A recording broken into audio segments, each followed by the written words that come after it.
How important is a school visit when you first start out with project-based learning? Hi, my name is Ryan Stoyer. Welcome to PBL Simplified for Teachers. It's designed to break down your PBL need-to-knows so we can simplify the PBL process for your classroom.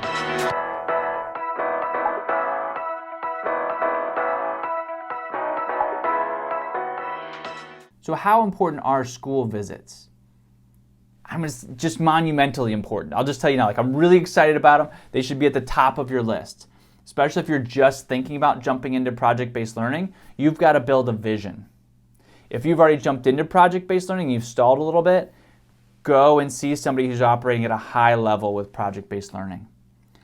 And go and see, walk through, sure, take the guided tour. I'm a wanderer, so I like to go off the path, and if I'm supposed to talk to these 4 kids right here, I usually talk to the 3 over here that maybe aren't ready because I want to know what it's really like, and you should do the same thing, right?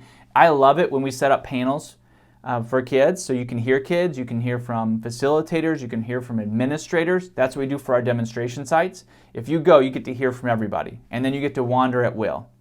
It's not the dog and pony show that says, here's the great things that you get to see. You get to see all of it. And we believe in doing that because it's all great. My favorite thing to do is to find the kid that I don't think is paying attention or that doesn't seem engaged at school at all and go talk to them and say, what are you guys doing right now? Man, you hit a great school doing project-based learning. That kid is engaged. And I absolutely love it. And you should do the same thing. And now who should you take? This is super important. You should take your high flyers, 100%. Go show them what it could look like. You should also take that late majority, folks that you know are kind of on the latter end of the innovation curve. They need to see it to believe it. I would take board members and parents as well.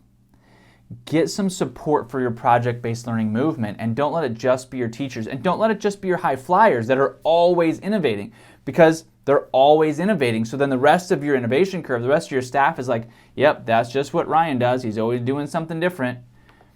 You want parents to be involved. You want your administrators to be involved. Take the other admins with you. Take the folks that you really need to be invested like a year down the road.